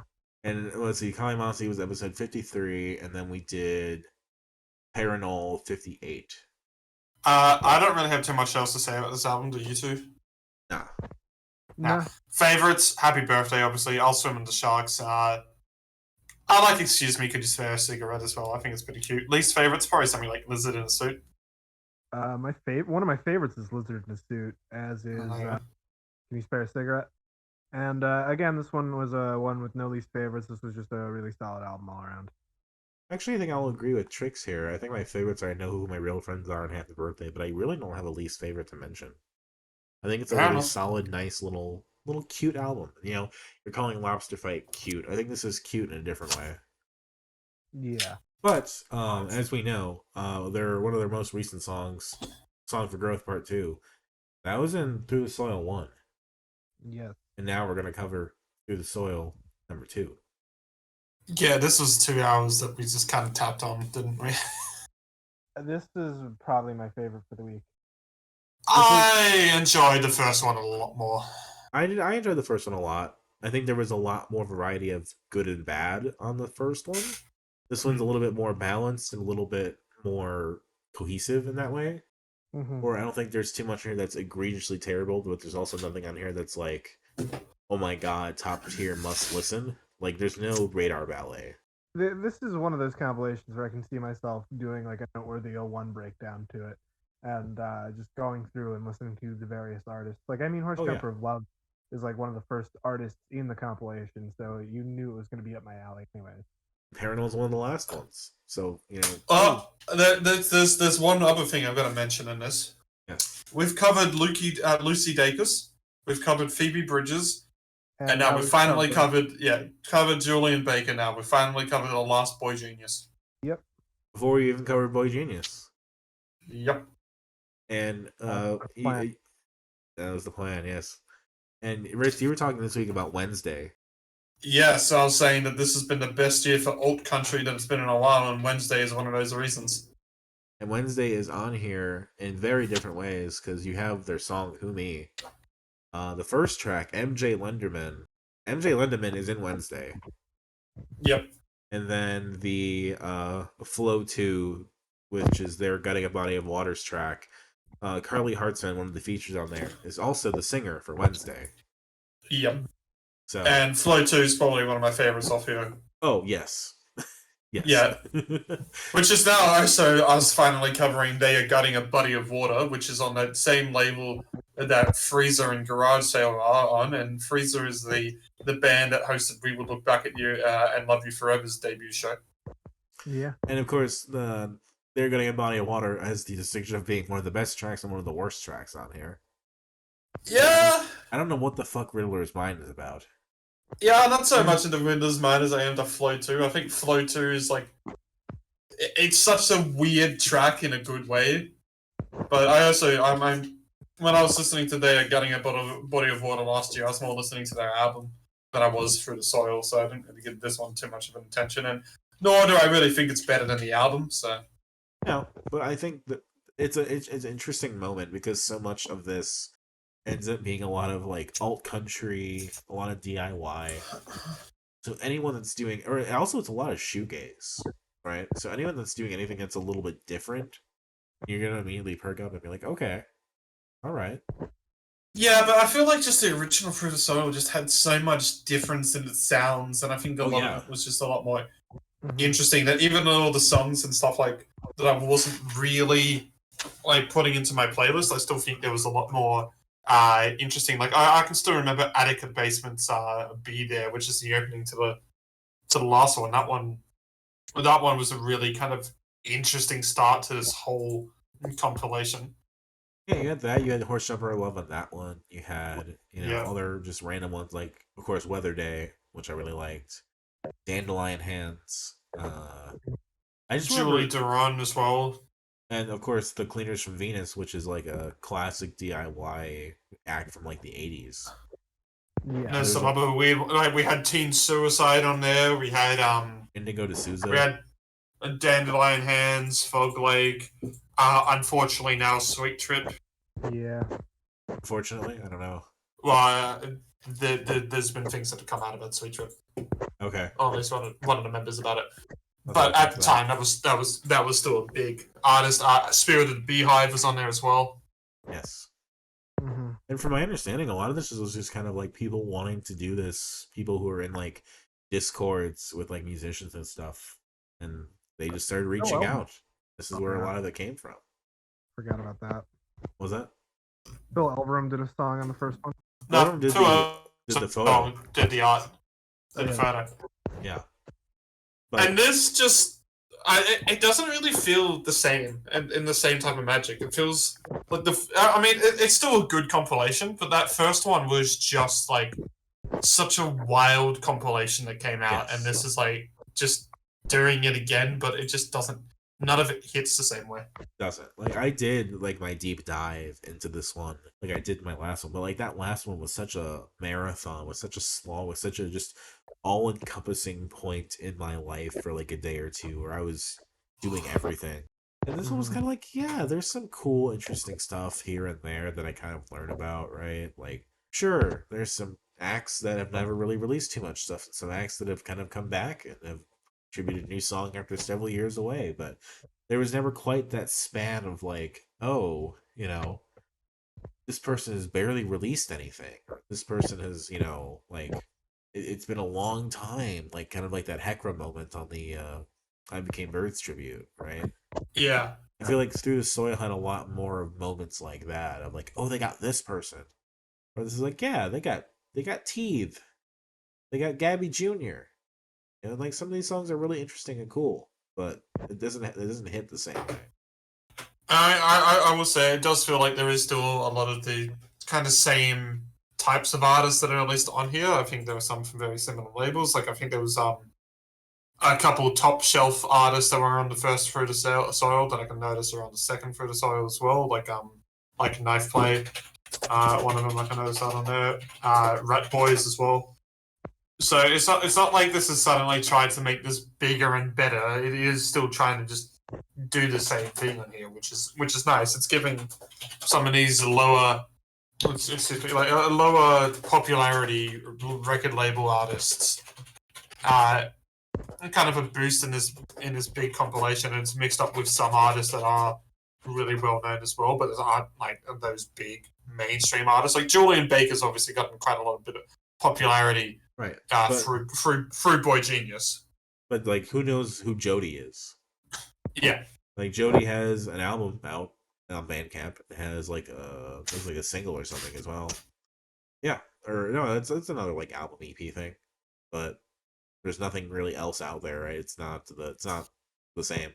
Though I will say for this first release, Karaoke, one of the suggested bands is Fourth Wanderers. Oh yeah, that's pretty cool. So that's fun.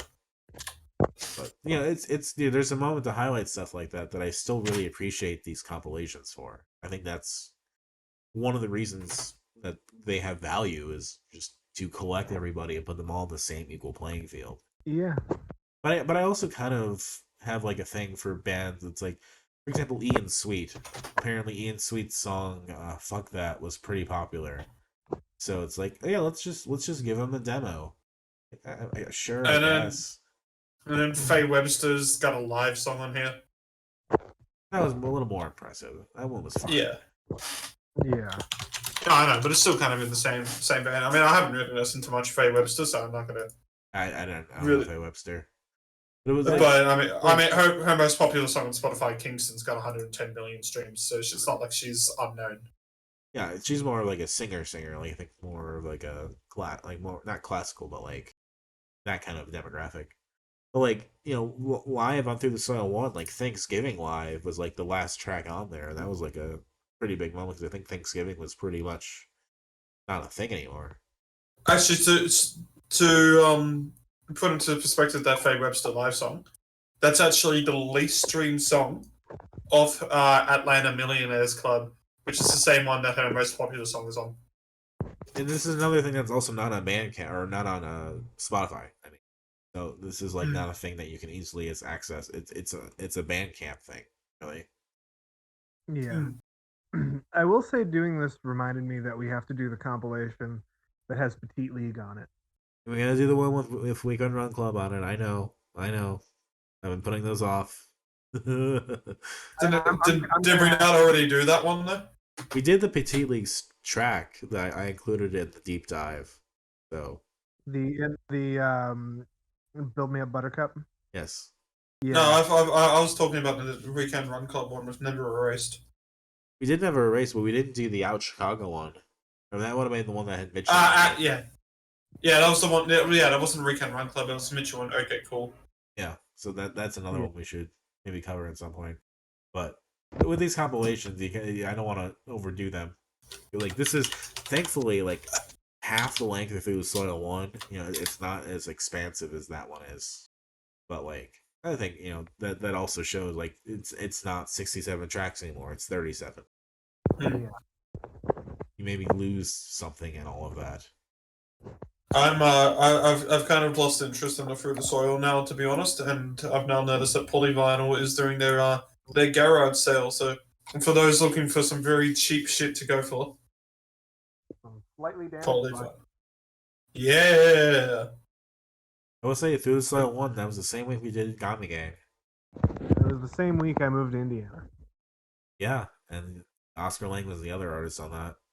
Yep. And all I remember was Dominic just having a full obsession with Origami Angel ever since.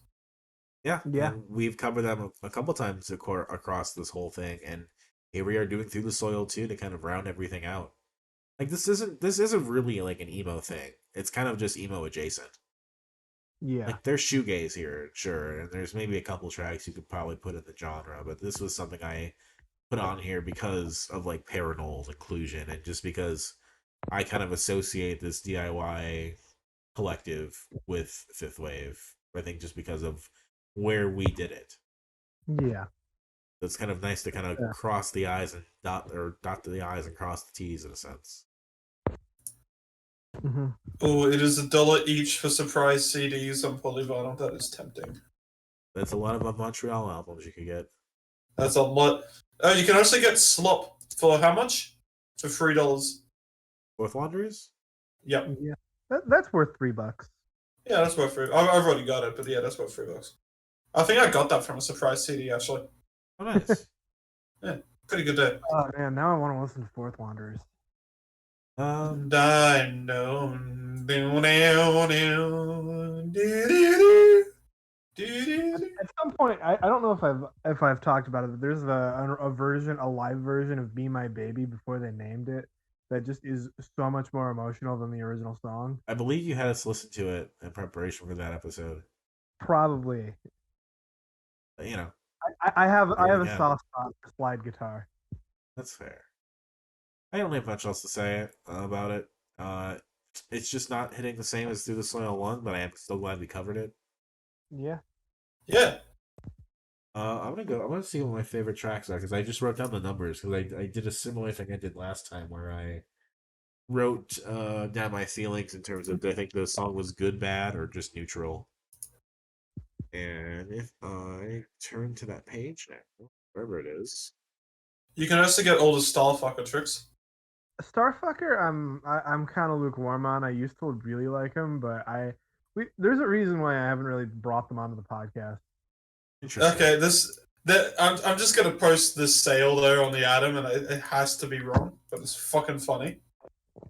Yeah, it's supposed to be negative $3, but it's sorry, they crossed out the $3. Sorry, but it's $16 instead. What a saving! Oh yeah. Yeah. So my Why is favorite... no one buying this? Oh, it's $16? Oh fuck. So my favorite tracks on here are Paranol's Lost and Found, which I don't even think is probably one of Paranol's best songs, but it's still really nice. They are gonna get Body of Water track, Flow 2. I also quite liked Swim Camp Soccer. That was a surprisingly interesting one. I like the opening, You Don't Know the Shape I'm In. Julian Baker's Milkman of Human Kindness was really good. Number 6, I liked Cryo Guys Was Obvious. Number 7 was Knife Plays, Trevor Project Benefit, the compilation song. Sword 2's First Rule the Bug. Holozanka's Hot Toddy. And Triathlons for now. Those are my top 10 tracks on here. My favorite on here, I couldn't really give you a least favorite because it's so much in there, but my favorite's Flow 2. Dominic, I'm about to post something that you might be interested on the Polyvinyl sale. For $8 for the vinyl. Oh, that's a really nice vinyl. It is Proper's The Great American Novel. Yes. Yeah, I'm just, for everyone else who's listening who can't see. I was going to say it, but you said it first. Yeah.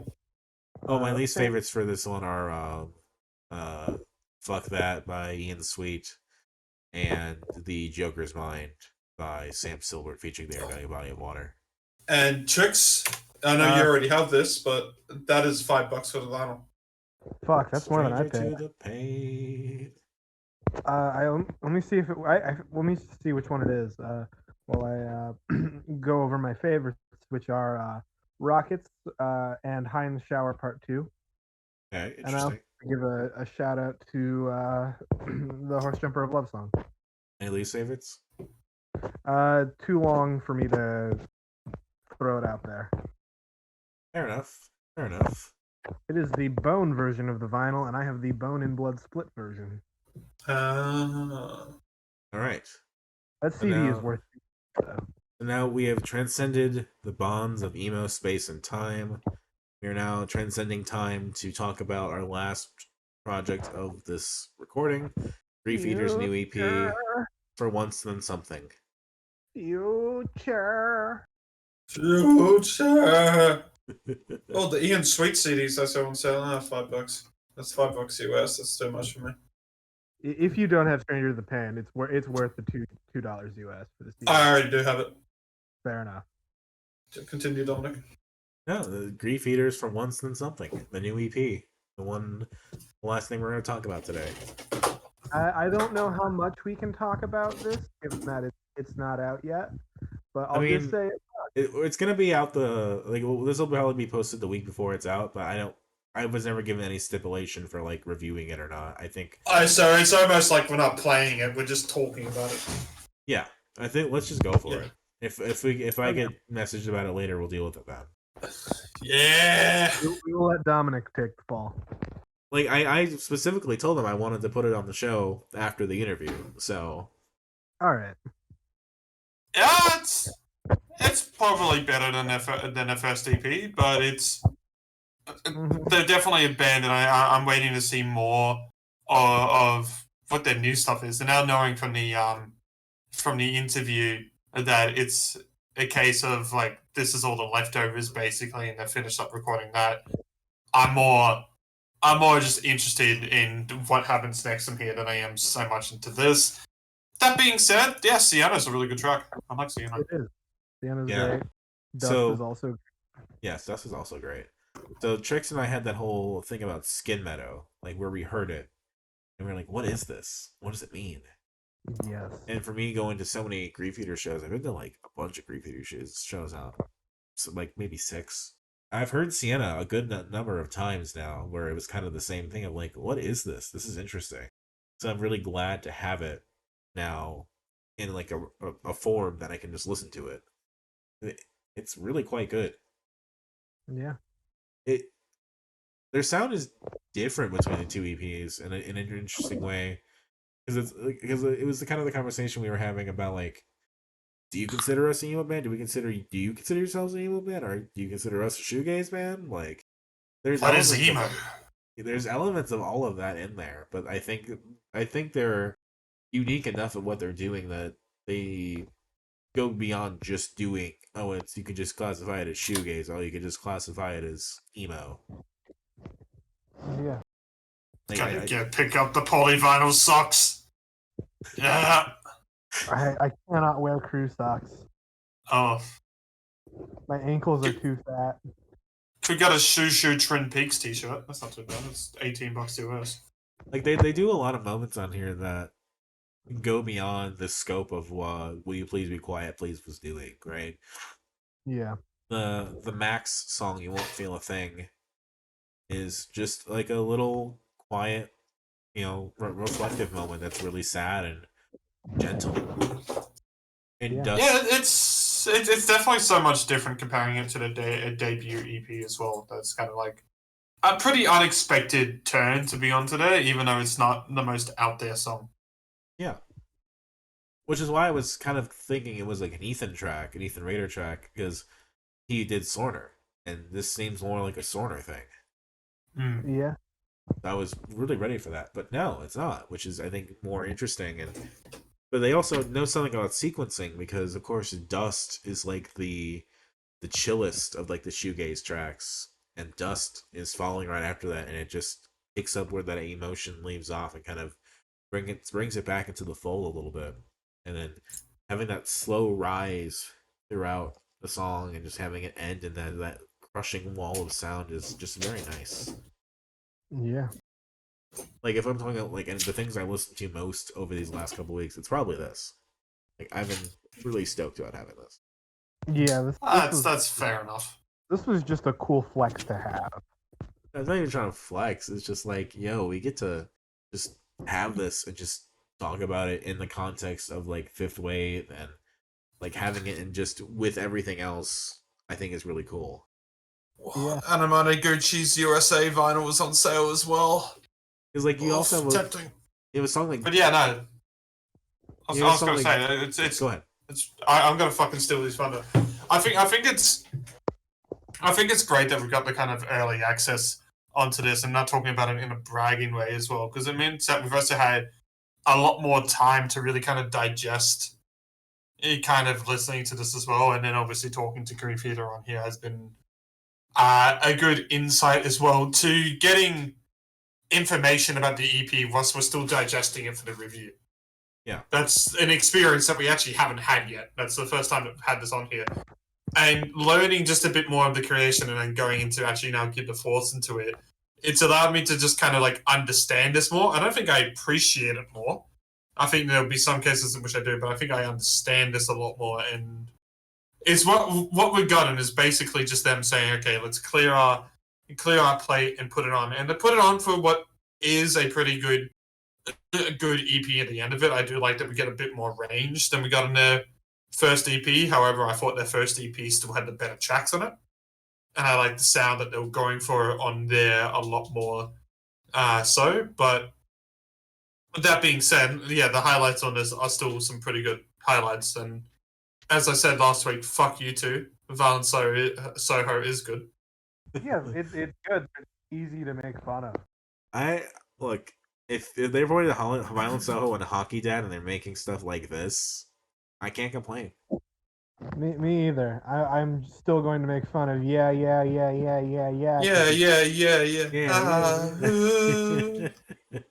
And I know they're also big fans of Horse Jumper and Love as well, Tricks. So there's that for you too, or at least Lucas is. I don't know. If you want to put it in the context of this being like the B-sides or like the second half of a hypothetical 12-track release or something like that, that does bring a lot of context and flavor to it. But I mean, I think you could also, like, that's kind of the gift and curse I've had with the knowledge, right? Because without that, I could look at this as like the next step forward in the evolution of their sound. It'd be like, yeah, the first set of tracks was kind of like a base point, and they're exploring that stuff, but now they're like really kicking the shoes off, and let's dig deeper. Let's see what else we can do. And like, do you really, for example, is kind of like it feels like a marriage proposal. That's kind of the vibe I got from it, and that's not something I feel like I've seen or heard in like a shoegaze context or anything like that before. I've just posted this one for you, Dominic. Have you got your I Became Birds vinyl yet? No, I have not. $10. $10. No damage to the packaging. I do have my Glass Beach socks though. Glass Beach socks. Yeah, that's a good. That's a good purchase. I've got them too. Fair enough. We gotta mention all the big Fifth Wave EMAX, especially the ones we didn't cover. Stomach Book. Yeah, I've got her on cassette. I've got the vinyl. I feel like I'm more proud of the cassette because it's like hand painted, I think. Yeah. I think the most highest profile Fifth Wave act we didn't cover this time around was Summer 2000. They're getting pretty. Yeah, they're getting a bit of blow up in the scene as a person. I mean, I like being the champion of Griefeater. I've always been a fan of Lucas and his music and whatever he does, and having this turn out to be the way that it is now is like, you know, as a fan, like the best possible outcome, because I am turning what was our adventure into Cardinal Heart and all that stuff into here is a really interesting band that is doing a sound that we know, but they're doing it in an interesting way. They're changing it up. They're not content to leave it as it is. And they're calling it a B-side, which I think are inherent biases on what is a B-side and what is not. I think that maybe does a disservice to it. Like, this isn't the B-sides in the same way that Sufjan Stevens had the Avalanche as the B-sides to Illinois. Yeah. This is like, I think more literally just, yeah, these are the other tracks that we were thinking about. And if they combine the two into like an album and kind of remixed it all, I think that'd be an interesting adventure to try. But even if they don't, Oh, we got another link brewing. what do we got? It tricks. Yeah. What if we shared a cigarette lit by the shoo lighter? Let's see this. Let me take a peek at this. It's just a regular light. It's just a regular metal lighter with the shoo lighter on it. It's really nice. Yeah. We need more Griefeater merch. Pretty men make the world burn. It says on the back of it. That's adorable. Yeah. There's only one left. You did the fight for it. I'm not gonna order it. The shipping's gonna kill me, and I don't smoke. I'm not a fan of Zippos. Should have made badges. Fair enough. Yeah, I only light my cigarettes on the stove. We're talking about doom rats. One of the fucking funniest things that they ever did was they rolled a joint and they didn't have a lighter, and they were at the hotel and all they had was the electric stove. Fuck yeah, I've lit cigarettes off before. They still managed to light it though. It's on their YouTube channel. It's fucking funny. I'm pretty sure if you gave me a pack of cigarettes and nothing to light it with, I could find 20 inventive ways to light cigarettes. I mean, all you need is 2 sticks. Yeah. Yeah. One of them I'll have to literally build a fire for. I have a friend who he's really good at starting a fire. When we went to this bonfire a couple of years ago, and the fire completely died out, there was like very little of it left, but it was still enough. And my friend was like, "Yeah, that's enough." We just got the sticks together and started the fire back up. Hell yeah. That's fucking great. We cooked the leftover marshmallows for breakfast. A fine breakfast. Beautiful breakfast. That was a good night. I found out my partner loved fire a little bit too much that night. Who doesn't love fire a little too much? Anyway, yeah, this is a nice EP. I'm really more excited though for what Griefeater makes when they've kind of started to write new material and create a new full length whenever that happens. Let's see the Griefeater ring burner hot sauce. Oh yeah. I mean, this is significant to us, at least, in that this is the final thing we're covering for this summer draft. Yeah. This is the finale. This is the thing that technically shouldn't even be included because it's not out for another few weeks. But here we are. Thank you for the access, of course, Griefeater. Thank you for that. Thank you. And so, we listened to a lot of shit this last month. We have. Let's just fucking reflect on that for a moment. We listened to how many fucking different albums, and the Wailer was the best out of all of them. Yeah. I gotta agree with you after having that time to think about it. I think the Wailer was the best of that week. I think the Wailer's going to be the best of this year because I struggle to see anything beating it. And we've had some good albums this year. It's really fucking good. So story time. I got trapped in a rainstorm a while ago, and I got soaked down to my underwear. And part of that, my phone got soaked, and it would not stay on unless I was playing like music or something. And like if I just put it to sleep, it would turn off. So to combat that, I just had the Wailer playing on a loop whenever I just on silent whenever I had my phone off. That's quite the imagery. Yeah. I mean, if I'm going off of like my top albums of the year so far, we got one Wayne G, we got the Wailer, we got After the Night, The Brightest Days. That's 4. So then 5 is 10,000 Gex. Yeah. I'm the dumbest girl alive. And I think after we rank this week, I think something will join that, even though it's an EP. Oh shit. Oh shit. But, oh shit. Yeah, fuck. Let's take a minute to just reflect on all the other fucking shit. Weather Day, Traposhine, Guitar Fight from Fooly Cooley, Okay Cool, Hey I Love You, Chinese Football, Civil War in France, 5 Pebbles, Fuck, Origami Angel, Pool Kids, Postcard Nowhere, Paranol Agent Glow, Sonhos Tonum Conta, Rookie Card, Paranol again, Home is Where, Origami Angel again, and this week's Muse. Radiohead. That's next week. Ballpark music. That's next week. That's for the episode that has been hanging over our heads for the last month. Oh yeah. But Puddinghead is the best emo album. The Queen is Dead is the best emo album. Fuck you. I've never picked Ballpark Music in a week when I have a chance to win, have I? No, you haven't. Yeah, well. Until then, what wins this week? What's least favorite tracks of For Once in Something? Favorites is Sienna. Least favorite. Fuck, I'll have to give that a proper thing. I don't really have a true least favorite on this because I don't think anything sucks, but I think there definitely are some stuff that are not so good. Maybe even Dust, to be honest. Maybe even the lead single. Damn. Interesting. Tricks. The singles are my favorite. Least favorite. I like Sienna a lot. I like Dust. I've come to really like Dust a lot, and I really like You Won't Feel a Thing. That contrast, that range is great. My least favorite is probably Harkin Horse. So, rankings of the week.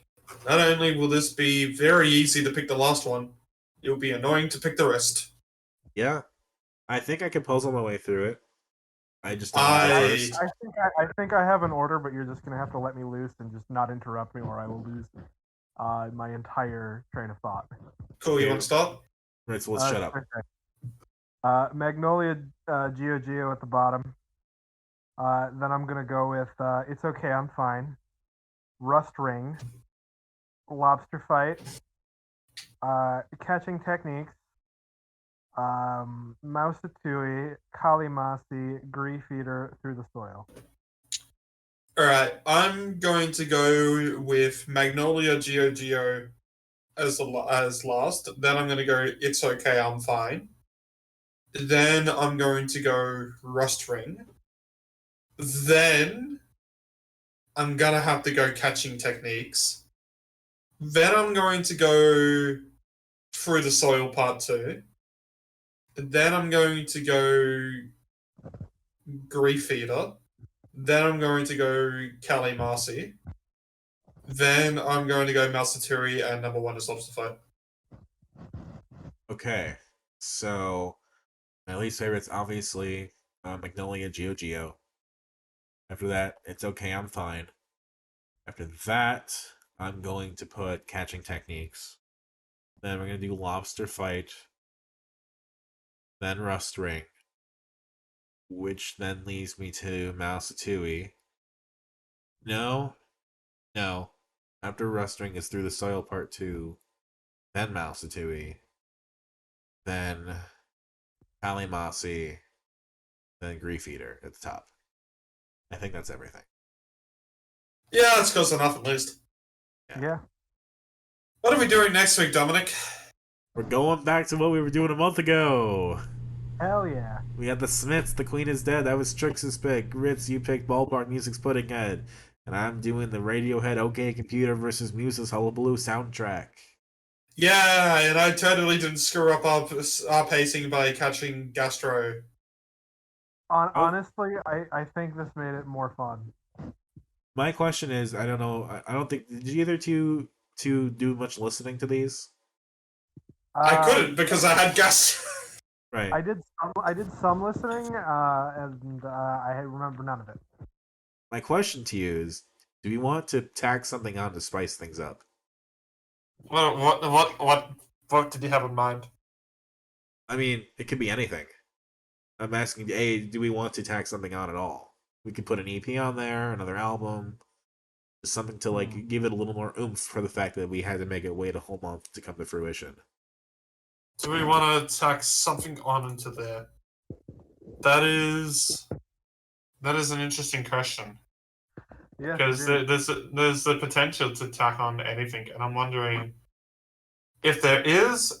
And I think the answer I'm going to actually say at the moment is no, because I want Trix to vote for the Leica version.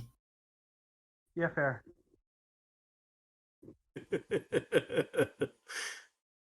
It's giving it a think, and I'm like, do that. Because I also feel like Dominic will just pick something stupid, and I'll be like, well, fuck, I should have picked my own music to piss him off. I wasn't gonna pick Saint Anger, don't worry. I think fuck. Unless you're picking a private function one. I mean, I could throw out there the Mars Volta album I've always wanted to do. I think that's just gonna be. We'd listened to so much this week. Finally, where I throw in Death from Above 1979's Outrages Now. We'll do it. We'll do it all another week. Come on, we've got enough we're listening to. Fair enough. All right. So yes, that will indeed then make our listening for next week what it was before.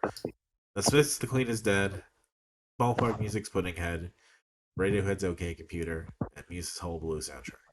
And then the week after, we can fuck each other with whatever the fuck we want to pick. After this week, I am definitely going to be in the realm of, like, let's do some quiet tracks, let's do some comfort listening, let's really feel ourselves for a moment. I'm going to be doing a childhood pick. Hell yeah. Yeah, Chinks is picking a child. And it's going to have mandatory video portions. Emily Montes too, babe. And it's local to where I'm living now. So. Do I really want to see you karaoke to That Away? Or I Want It That Away? Whilst these two debate over what the most uncomfortable thing we can do next week is, I have been Ritalin. You can catch me on Ryros. I've been Ritalin for kids that get up today. I host up your YouTube channel. That's in the description below. I've been Tricks. Catch me on Twitter at Procrastinaut. It's like with an underscore at the end of it. That's like procrastinating astronaut, and then an underscore at the end of it.